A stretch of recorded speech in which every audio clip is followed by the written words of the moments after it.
everyone and welcome to my channel. I hope that you are all good. In today's video we're going to be doing a watch me do my nails. I'm really hoping to do a few more of these kind of videos, so let me know if you enjoy watching, and of course if you do enjoy watching then please don't forget to give the video a thumbs up or let me know your thoughts in the comments below. So on to the set of nails, I have already done all of my prep, applied my tips and a thin clear acrylic base. In this particular video, I'm only doing my 4 nails because I was a little bit pushed for time, but I wanted to get my own nails done and I thought I might as well record them. So I just didn't get a chance to include the thumb and I ended up doing that off camera around 2 days later. But I did it exactly the same as the little finger, so you're not missing out too much when it comes to the design. To begin with, I'm coming in with CJP Fantasy at the cuticle area and blending that down roughly towards the centre of the nail. Now, I absolutely love CJP Fantasy. It's one of my go-to core colours from CJP, and it's got a really lovely creamy texture to it. It's a really pretty colour and it's also so easy to work with, and I find it quite versatile as well because it has got that full coverage effect to it. So it's great for covering up the natural nail bed and any imperfections on there. I find it really blendable for when doing ombres. And as well as that, it's also great for building up your extended nail beds if you wanted to do a French. Now on this particular nail, I'm just going to be fading it out because we're going to be coming in with some glitter. So I've kind of tried to not take the Fantasy all the way down to the tip of the nail because I want the tip of the nail to look slightly glassy. So I've just blended it down and you see I wiped off some of the excess. And then I'm coming in with this beautiful glitter from Charlie's Nail Art. I think this one is called Sugarplum, but I'm going to double check and leave it in the description box below. But it's a beautiful rose gold glitter and it has your glitter base as well as some chunky shard pieces in there as well, which reflect holographically. So it's really pretty glitter mix. So I placed that down, I've picked it up with a small bead of clear acrylic, kind of just gone in a swoosh across the nail and blended it out slightly. And then on top of the clear part of the nail, I'm tapping on some of the pink mylar flakes from Charlie's Nail Art as well. And these particular mylar flakes, they're in different shades of pink and you've got a few clear pieces in there as well. And they look a little bit random how I've placed them on the nail here, but once this nail is capped and filed and top coated, they reflect absolutely beautifully, which you would have seen in the clip at the start, but I have also popped that in at the end as well. So check that out at the end. I love the way that mylar reflects in different lights. It's just super pretty. Moving on to the ring finger, I'm doing a full thin layer of CJP Fantasy. I'm keeping this as just a thin layer because I want to apply my foils on the top of the Fantasy with a little bit of glitter and then encapsulate. So I've placed my first bead of acrylic down at the cuticle area, just tapping it up into place using the very tip of my brush, and then I'm coming in with my next bead of acrylic, placing that down pretty much in the exact same place as before. I just decided to work with a smaller bead to begin with just to get a nice neat cuticle line. And then this bead of acrylic I'm just placing down and blending out just to make sure I get a nice even coverage. And then I'm going to come in with my next bead. I'm blending it back into that previous bead of acrylic slightly just to make sure that there's even colour coverage and that there's no shadowing or any patchiness. And then I'm just walking this down to the very tip of the nail. I didn't want to work too thin with the acrylic, even though I only wanted a thin layer, because I still wanted to make sure that it had the full opaque coverage. So that was why I opted to do it in a couple of beads. And then here I was just a little unsure about how opaque it looked at the tip of the nail. So I just come in with a little bit more just to make sure that that colour looks nice and even.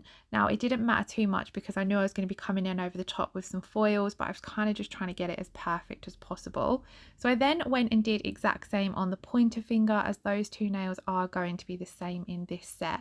And then I'm going to allow that Fantasy to fully set before applying my foils. So I've moved on to the little finger and I'm going to be doing a full glitter now using that Sugarplum Glitter from Charlie's Nail Art. Now I've picked that raw glitter mix up using a teeny tiny bead of CJP crystal glass. I'm starting off down at that cuticle area with a really small bead of acrylic just because I find it personally easier when I'm doing my own nails and recording to work in smaller beads of acrylic, just because then I have a little bit more control over the product. So I'm literally coming in with small beads of acrylic and a tiny amount of glitter and just building up the coverage on the nail. Now, like I said at the start of the video, I've already got a clear acrylic base down, so I'm coming over the top of that with my glitter. You do need to make sure when you're working with a glitter, you need to pop down a clear layer on that natural nail bed area, especially because otherwise your glitter might not adhere very well to the natural nail, and then you could get lifting or breakages. So when I'm working with glitter, I always make sure to have a clear base underneath, but in all honesty, 9 times out of 10 I'll pop a clear base down on all of the sets I do on myself anyway.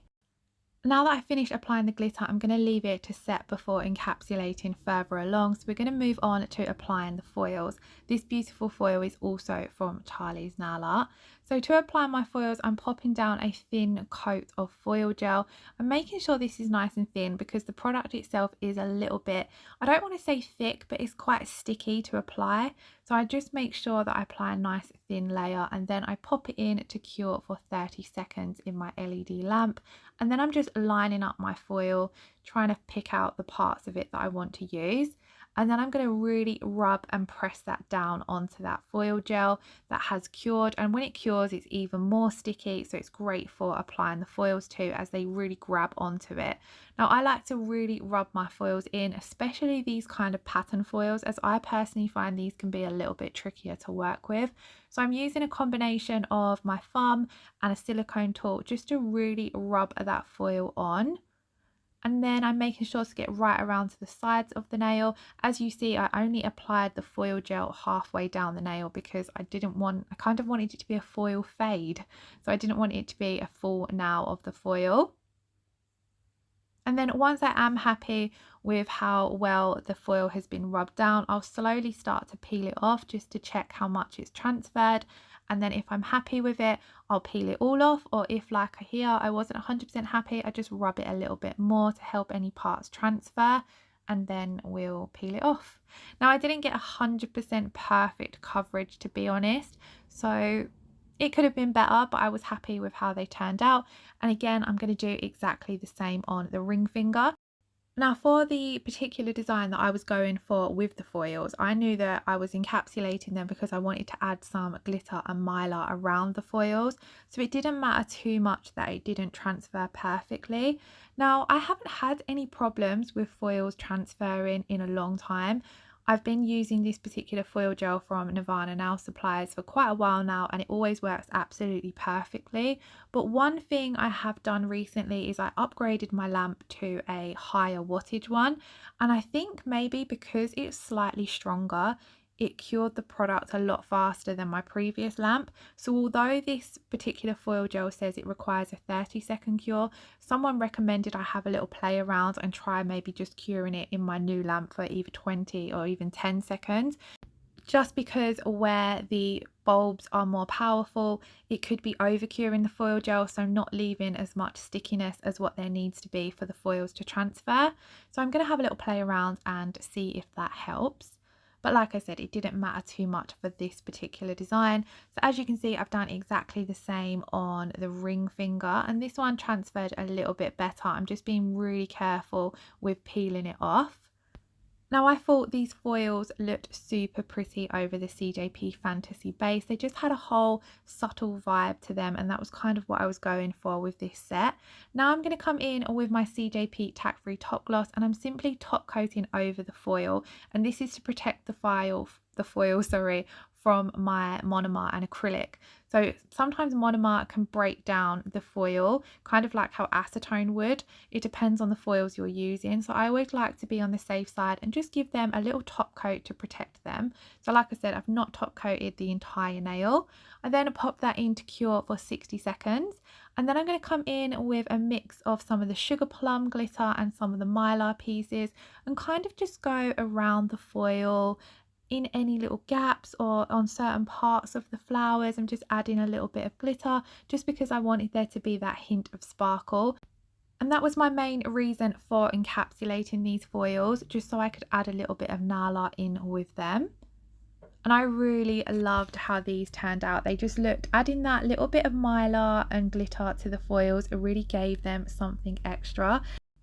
Now when I'm placing down my glitters, I'm using really teeny tiny beads of acrylic because I don't want to add too much bulk to the nail. Same when I'm picking up the pieces of mylar, I'm picking up the tiniest amount of clear acrylic, just enough to hold it in place so that it will stay there when I come to encapsulate. So again, I'm doing exactly the same on this nail, just picking out certain pieces of mylar that I want to use, just placing it down. I don't want to overlap the foils too much. I kind of want you to still be able to see that floral pattern, but just wanted to add that little hint of sparkle. And these nails were actually done for last Friday's Charlie's Nail Art collaboration, but I've not had a chance to upload them until today. So if you would like to check out the Charlie's Nail Art collaborations, I will leave all the information in my description box below. So do check that out. They're a really fun way to get involved in doing some different nail art. There's a different theme every Friday, and the only rule is that you have to use at least one product from Charlie's. I do have a discount code for Charlie's Nail Art, which is always in the description box below as well. I then come back to this nail because I decided I wanted to add a little bit more mylar flakes to it. I just felt the tip looked a little bit too bare for the look that I was going for. So I just tapped on a few more of those, again using small beads of clear acrylic. And it's now time to encapsulate. So I'm picking up a medium to large size bead of clear acrylic. I've just blended out the back of that bead slightly. I'm pressing in the sides of that acrylic to help pull the product into the center, and then I'm just walking it down towards the very tip of the nail. The base of these nails are quite thin, even though we've got a thin layer of clear acrylic and a thin layer of fantasy. The overall nail is quite thin, so I'm building up my strength and my structure using my clear acrylic. I'm then going to come in with my second bead of acrylic, and I'm placing that down roughly in the apex area, blending it back slightly. I'm just going to leave the bulk of the product here, so I'm just blending down the sides of that bead and then just walking the top part of the bead of acrylic down the nail and then blending it out. So I've left the bulk of it where I placed it down because that's where I need a little bit more thickness, the same as down the center of the nail. So that's why I'm pushing the sides of my acrylic in towards the center. And then I'm going to come in with my next bead more up towards the cuticle area. So I'm placing it just before the cuticle, tilting my finger downwards, then I can tap it back into that cuticle area. And once again, leaving the bulk of it in that apex area because that's where we need to build up most of our strength. Now I did the rest of the encapsulating off camera so that we could do some filing. Now to begin with, I'm coming in with my 100 grit file and I'm just correcting the lower arches so that there's a nice straight line from how that acrylic nail comes out from my natural nail. Just making sure that there's no excess product underneath either. And then I'm just going to come in and perfect the shape a little bit to begin with. So I like to just come in, make sure that the acrylic is nice and parallel from my natural nail bed all the way down to the very tip of the nail. And then I'm going to come in and contour the nail. So I'm coming up the side wall, around that cuticle area, and then down the next side wall. This is just to remove any excess bulk. And then I'm coming over the entire nail just to make sure everything's nice and smooth, even and refined. And I kind of flick between contouring and removing the bulk and shaping. You need to kind of get a lot of the bulk removed before you can fully shape the nail, because if you've got bulky sidewalls you won't be able to get a good shape anyway. So I like to kind of remove any excess bulky acrylic before doing my finish shaping. I hope that makes sense. I'm terrible at explaining filing because it's been something that I've struggled with to perfect myself, and it's still something that I always do a set of nails. I'll spend absolutely ages filing and won't be 100% happy with the shape at the end, but I'm working on it. As you see, when I'm shaping the sides of the nail, I'm keeping my file as flat to the acrylic as I can, trying to not file into it because you don't want to take too much of the product off once you have removed most of that bulky acrylic. Now this is what the nails looked like once I had finished filing and buffing them all. I then went and gave them a good scrub with a nail brush to remove all of that dust so that we can come in and top coat. Now I have to say I really liked how these nails looked matte before coming in and top coating. I was really tempted to keep them matte, but I'm so glad I decided to go for a glossy top coat because it really brought the glitter to life, especially the nails that have the mylar flakes over the top of them as well. The mylar, I just absolutely love it. It catches the light so beautifully. So I'm just going to come in and apply a thin, even layer of my CJP tack-free top gloss to all of the nails, and I'll then pop them in to cure for 60 seconds. And guys, we are coming towards the end of the video, so I just wanted to take a moment to say I hope you're all doing okay and keeping safe and well. Thank you all so much for all of the love and comments on my recent videos. It's really appreciated, and I love it when you get involved and let me know how you're doing and chit chat in the comments and things like that. Same goes for Instagram. I really do enjoy connecting with you all. So thank you for those who take the time out of your day to not just watch my videos but also pop a comment below. It is really appreciated. Jumping back to the nails, I really loved how this glitter looked top coated. It's definitely going to be one of my firm favourites. It kind of has a pinky rose gold effect to it, but because of the shard pieces in there, it kind of gives off a bit of a foiled vibe. I don't know how to explain it. It's just super pretty. Now I did leave my nails to cool for a minute or two before coming in and applying the cuticle oil, and the cuticle oil I'm using today is Sweet Peach from Kiki London. It's my absolute favourite cuticle oil. Not only does it really nourish your cuticles, it smells absolutely amazing. I just love it. So I really massaged that into the skin and cuticles, and then that's the end of the video.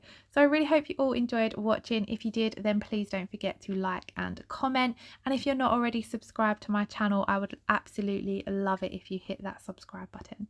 Once again, take care, keep safe, and I shall see you all again soon. Lots of love. Bye bye.